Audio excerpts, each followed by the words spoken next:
All right, everybody. Welcome to the production channel. I am super pumped about today. We got a whole new voice and part of the industry we get to take care of. But before that, I am joined by my co-host Clem. Welcome, Clem. Yeah. What's going on, Ballsy?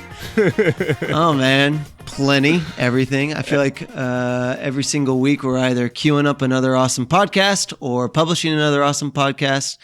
And I don't know, man. This has been fun. I really enjoyed these last couple of weeks. It's been so much fun, man. You know, I was just talking with Shane Smith yesterday. I know Shane. What's up, Shane? Hey, Shane. And he was just saying how he has enjoyed listening to, podcasts and reading the articles, because it's something that was needed in the industry, this community, this place for us to kind of just go and hang out and to learn about one another in so many different ways. It was needed.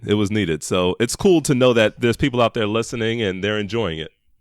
That's awesome. Yeah, actually, to piggyback on that, I was talking with some people I know from a production company here in Orlando, and they were sharing with us, they were saying, I first saw your podcast and I wasn't quite sure what to think. And I kind of was just saying, oh, that's cute. That's kind of cool. And then I listened to it on the way home and was genuinely surprised that it had original and awesome and relevant content in there. Yeah. And I was like, I think I'm going to take that as a compliment. I'm not entirely sure, but I think I'm going to take that as a compliment. Right. Thank you.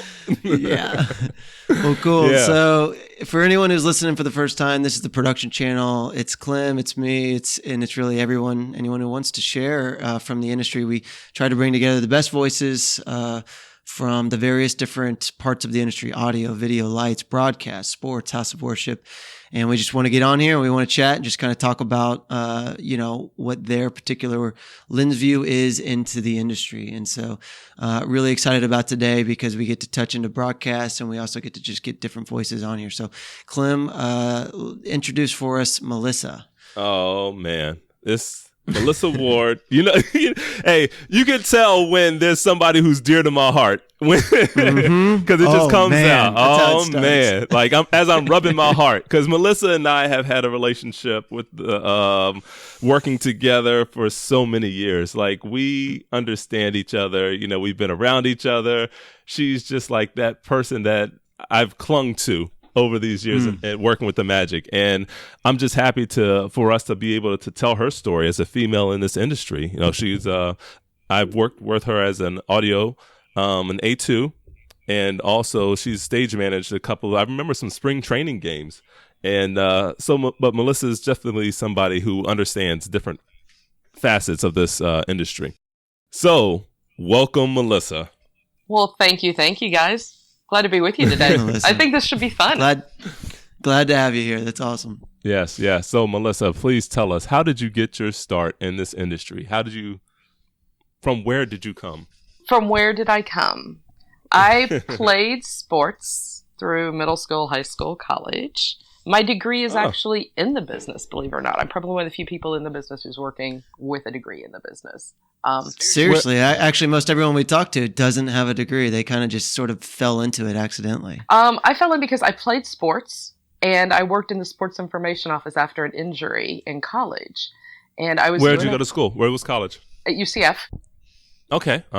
So working in the sports information office, I had worked in the training room. I'd always been around sports, played sports. And back in the 80s, females in sports, there wasn't really much opportunity or anything at that point. But after an injury, I ended up working in the sports information office, and I was working a basketball tournament, keeping the official book for the tournament. And the TV people came to me and were like, our stats person didn't show up. Is there any way maybe we could put this headset on you and you could do stats for us for the game? And I was like, and then they said, oh, and we're going to pay you. And I went, oh yeah, I'm in. Put the headset on my head. Because I already understand it. Locked my key open and called gave them the stats through the whole game and everything. And they came out after the game and they're like, can we get your address and everything for, to be paid? And I'm like, really? You guys are paying me for this? It's ridiculous. And they were like, yeah. And they were like, and by the way, we really appreciate you doing this and you're really good at it. Here's 15 more games. Would you happen to be available? Oh, I was like, wow. Oh, yeah, I can make myself available for this. So I had been working at UCF, doing college, doing stats, doing that type of thing, working in sports information.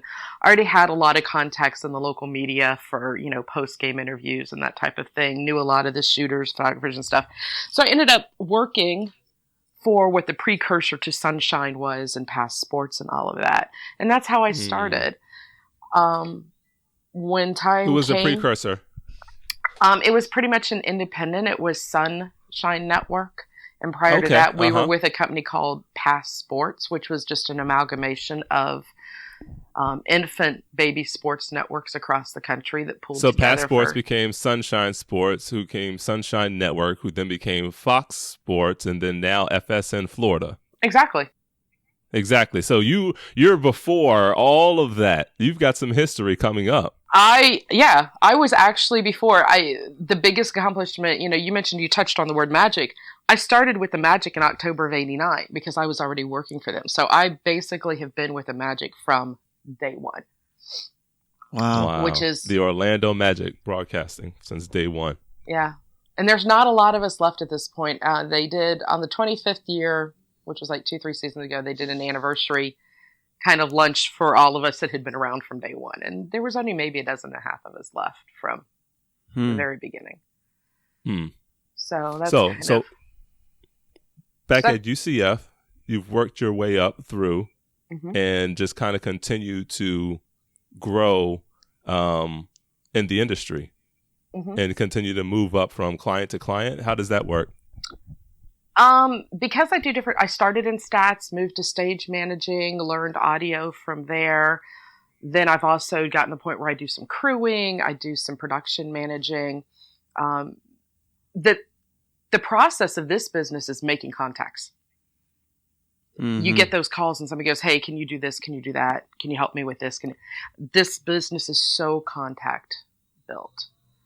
And so as you end up with different clients, they get used to you being a certain thing for them. So it gives you more of a breadth. I do a lot of things. I do production and I do technical, depending on who the client is. I do a lot of sports. Probably 85% of my stuff is sports. But then I do entertainment, I do music, and I do corporate work as well.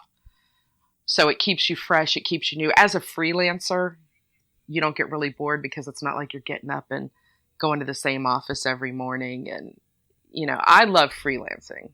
I love what I do. I love the people I get to meet. When you have a bad gig or it's a rough show, it makes you appreciate more the good, easy ones after that that go smoothly. So that's kind of where I am. Yeah. Gotcha. So then I got a question for you, Melissa, to give us just kind of the quick overview of what your role looks like in one of these sort of sports related gigs, right? So whether it's the Magic or somebody else, I mean, what does your day look like? What kind of roles are you facilitating specifically there? In sports, my two primary contacts or clients would be ESPN. Specifically, I do a lot of college football and college sports for them. Just finished doing the national championship game. Roll Tide. Oh, yeah? Yeah. Cool. And then there you go. Yeah, I saw some pictures on Facebook. Yeah, it was awesome. It was an awesome experience. We had an amazing crew, great technical crew, great audio crew. So when you're working with people who are good at what they do, and it was just a fun atmosphere. Yeah, I'm sure. And then the Magic, and I A2 primarily for both of those two particular clients. So our day, when we get booked, we're booked for a 10-hour day minimum. And we come in, truck is there. We use remote trucks, unpack the truck, get all your gear out, get it ready, get it staged, take it into the arena, unpack it, build all of your stuff, whether it be your booth with your talent headsets and stick mics for interviews, that type of thing, putting in all your effects mics so that the people sitting at home hear the sound of the game. If you turn on your TV and you can hear the announcers call the game and you can hear the ball hit the rim or the guy get tackled, then that's my job. That's what I've done. Or some of the fans out there screaming, "Yeah, you suck." Exactly. That's when I go and I turn the microphone 90 degrees. When you can hear that one fan all the time. The aim in life is to never hear the one fan. You want that nice, the roar of the crowd thing. You don't want that one guy, because you always get that one guy who ends up right in front of your microphone. So there are a few little tricks there to detract from that. But so what happens if you do pick up something that's inappropriate, or like what's your responsibility at that point to market, to make sure it doesn't, get out into broadcast? Is there anything that you can do there, or are you more so just setting it up and then the producing team has to make the call? It's just kind of that live event though, right? Yeah, exactly. In live sports, you don't get that 7-second red button like you do in radio or something of that nature in talk radio. And that type of thing, your board operator's got his button, and when he hears something, he reaches over and hits his button, and it buys you 4 to 7 seconds, and then it rejoins, and it's a pretty seamless thing.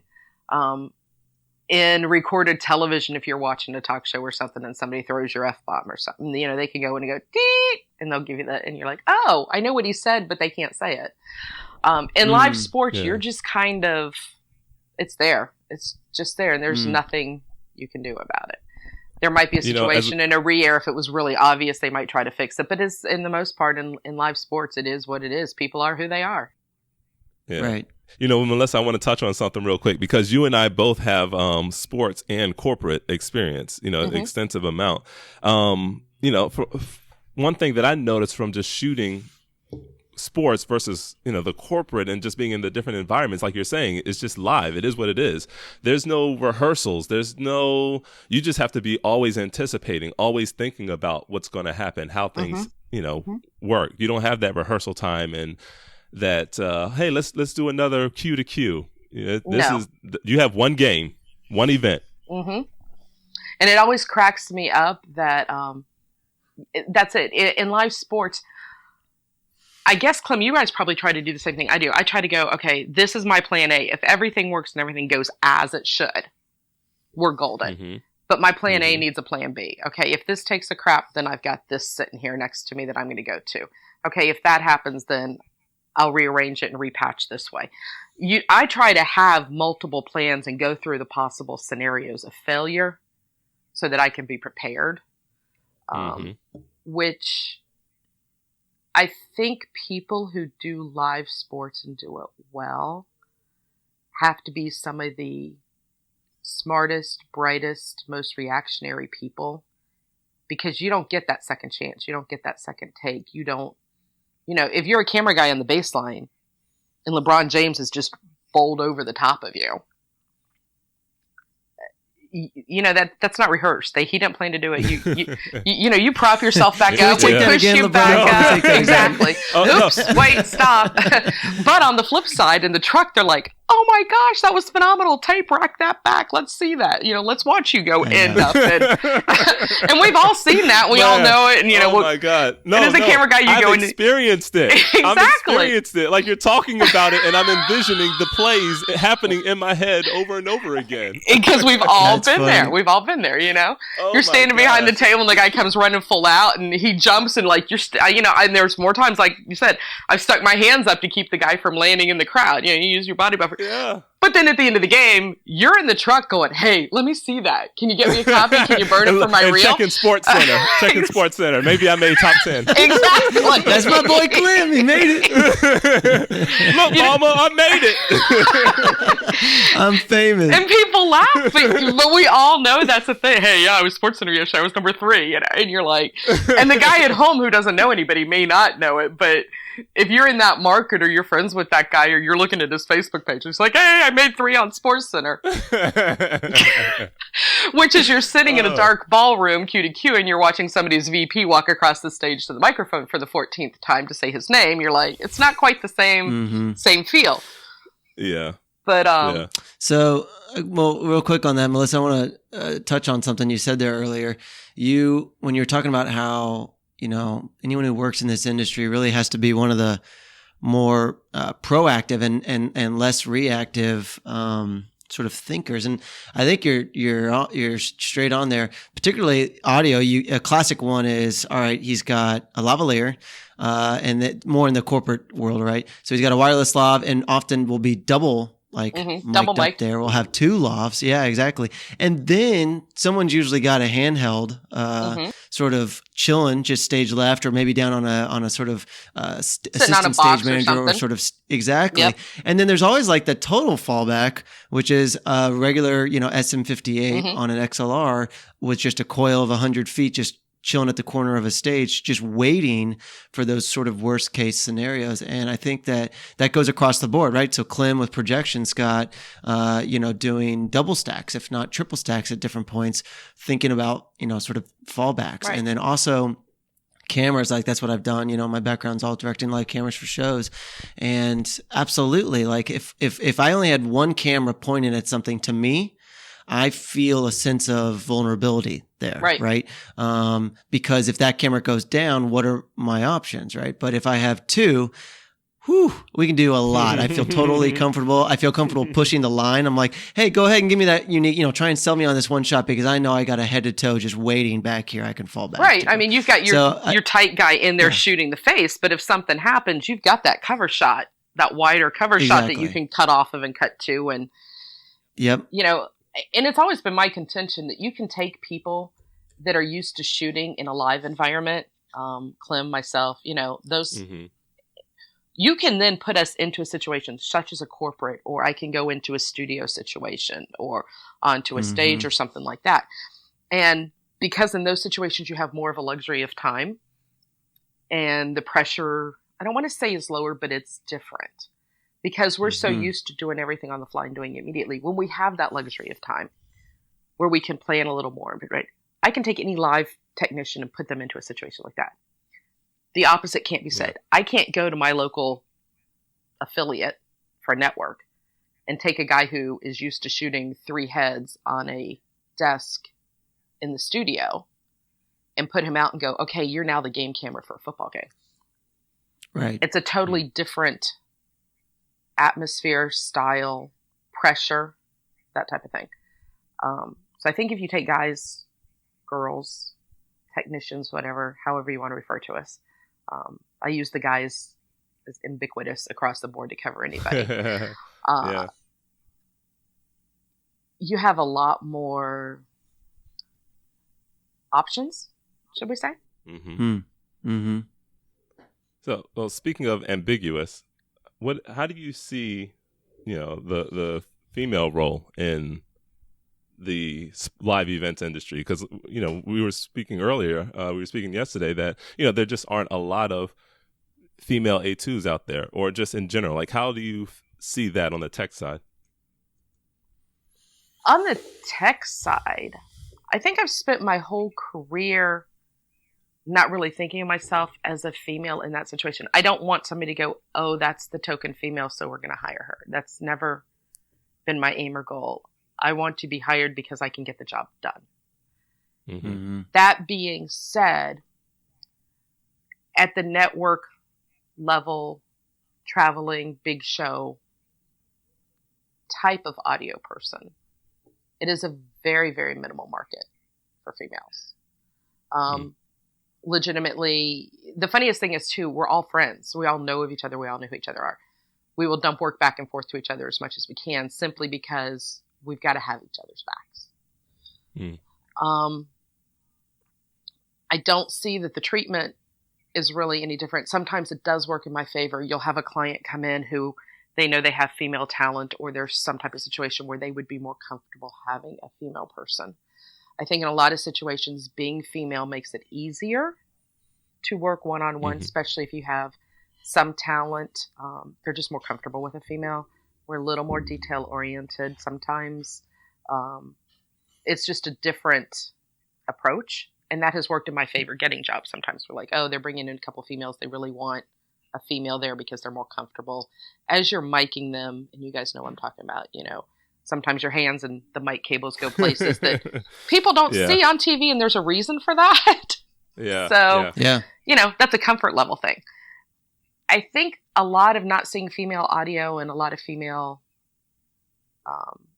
shooters, camera operators, which are kind of the dirtier positions. We're out in the elements. We're hauling gear around. There's a lot of physicality to the job. And even if you look at some of the truck people, you don't see a lot of female video and a lot of female tape people. Mm-hmm. I don't know if it's perception of the whole STEM issue, the science, technology, engineering, and math, which is a place where we lose a lot of kids, young girls who might be interested in those types of things, still at some point get the feeling that those are guy-dominant positions, not female-dominant. And so you just don't see, I think it's part of the whole education process and the whole thing coming up where you just don't see as many females that are interested in those type of positions. So when you see a young female interested, do you encourage them? Do you try to mentor them to stay in? Yes. How does that work? Yeah. At this point, anytime I see somebody young who comes up and they express an interest in the business, male or female, I try to work with them. We are a work group that is aging out. If you look on shows and you look around at the average age, you see that age rising and rising as far as broadcast technicians in live remote situations. Doesn't seem to be a lot of young people who are wanting to come into the business. It's a lot of work, physically, mentally. The business is changing a lot, so it's changing the way the opportunities are available. So anytime I see somebody young, if they're interested, I'm more than willing to try to share and mentor. And Clem, being younger than I am, there are a lot of guys in this market who I've known since they came in as utilities, and they've worked their way up and up. Yeah. And I enjoy that part. Yeah. I can honestly say that I have felt the love and the from you. I've just appreciated it through the years because I know that, I have a very strong relationship with my mom. My mom raised me, and I definitely felt that from you. Like, you cared about me, and you helped me to see my way through, this industry. So I just want to say thank you for that. Oh, you're welcome. And why should I not, if I have the benefit of the experience and can throw you a little tip here or there that's going to make your life easier, make what you're doing look better. A lot of people are like, I'm not going to train them because I'm just training to take my work, be my replacement. And there is a lot of that. I mean, we're in a situation now where we are losing work to the young kids that are coming out who are not as well trained as we are, who don't have the experience. We kind of joke in the world of audio, they don't pay me to plug stuff in. I can teach pretty much anybody. It's not that difficult. What I make my money at is doing it well and being able to troubleshoot and fix the problems as they come up and anticipate. Yeah. Right. But on the flip side, if they're going to pay somebody half of what they pay me and hope they plug it in correctly and nothing happens, until they get really burned, until there's a problem, we are losing work. We're seeing that go to other places and other people and people without the experience and stuff. Now, with experience though, you have to put your time in, right? You have to put your time in order to get that experience and feel how the event works. And for that event and that speed and that pace and that anticipation and all of that has to be a part of who you are. Okay. Because I know you get that because we did this career together. Now, congratulations, by the way, because I know your son is now enrolled in college. Thank Beautiful. you. Beautiful. How do you manage that, though? That's a huge thing. Like, you're talking about how much time you have to dedicate to your job in order to be successful in it, but then also the time and dedication that you have to put into being a mom and being there for your kid, and then to make sure that they're successful. I think, first of all, let me say, Clem and I are both used to being on the road. You become road warriors. You have to have a good support system, whether it's your parents or your spouse or friends and family. It truly becomes a situation where it does take a village if you are in this business to raise a child. Simply because there's always, again, the unexpected where, all of a sudden you get sick or they get sick or whatever. You make choices to adapt your lifestyle. You change your priorities. I made a decision when my son was young. If I couldn't take him with me somewhere and basically go in jeans, I wasn't going. I mean, I was like, okay, I'm not going to go out and party and hang out. The time that I have is precious to me, and I want to spend that with my child, with my family. I think those are conscious choices. As your children age, depending on what they're into and where you are in your career, you have some. It's a great situation because in some ways we have so much flexibility to say, I can't take this show, or, I want to do that. And I hate to say it, he is now also doing some stuff in the business. He's doing some utility work. And as I said to him, we spent he's a freshman in college, and he's spent football season doing utility, and he's picked up some stuff at the college and everything like that. And he's enjoying it. And where's he going to school? At the University of Alabama. Can I get a Roll Tide? Roll Tide. And absolutely loves it. It's a great experience. And yes, it's an SEC football school. We love that. So I'm also blessed that I know I have a very special kid. He's smart. He's very goal-oriented. He's focused. I'm very, very lucky. And I say my prayers and thank the Lord on a daily basis for that. But, then he'll go, oh, Mom. Because he's an engineering major and he wants to go off and do other things. At least when he went to school, that was the plan. But now that he's been doing some, he's like, I should just drop out of school and do TV. This is, fun and easy. I'm like, no. That, if you want to do TV, that's fine. But please get your degree. You can have a degree and a skill both. I have no problem with that. Yeah. But, and he's like, and I hear this is a business where you have a lot of second generation kids that are coming up in the business. I know a lot of guys who have kids in the business. I was talking to another female friend of mine who's an ops major, and her sons kind of did the same thing. Our kids are the same age, and over the summer he utilitied. And they are used to, you never have a weekend off, you never have a holiday off. Oh, your birthday's Friday. Well, we're going to celebrate your birthday on Tuesday. Oh, we celebrate Christmas on Tuesdays. Depending on, you make those adaptations. So at least the kids are completely used to that type of thing. This is not a lifestyle if you have always pictured the, 2.2 kids with the white picket fence and the dog and the minivan in the driveway. It's not going to really suit that type of person. Yeah. Well, Melissa, I got to cut us off, but I want to keep talking with you. I mean, I just really enjoyed hearing from you today. So we got to get you on for part 2 so you can tell us more about. I think we should definitely get Melissa back on. Definitely. That's right. There's so much. Well, you guys are awesome. And I think the project that you're doing is amazing. It may help us get some of those younger kids in and change their focus and give people a better understanding of what the reality is really out there. Because it's not really what you learn in school. I who have the degree in the program and work in the program, they're not really related at all. I gotta say honestly. Nope.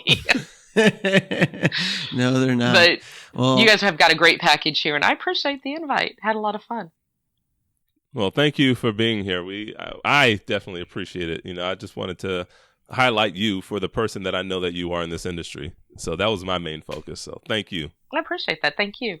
Well, that's it for us today. Again, if you have anybody you think or should be on here with Clem and I, please send them our way. If you yourself have an awesome story or just a role or a lens view into this production industry and you want to share it, please send it our way. We're always looking for people to join us on this podcast, help write articles with us on Production Channel, and even do some gear reviews and just sort of in general pro tip series about how you can be awesome in this industry. So you can check us out at production-channel.com and get all the latest episodes and articles. But with that, Clem, I'm going to wrap us for today, buddy. Thank you so much for another episode. Thank you, Melissa, for joining us. And everybody, please tune in again next week for the Production Channel. Chatter.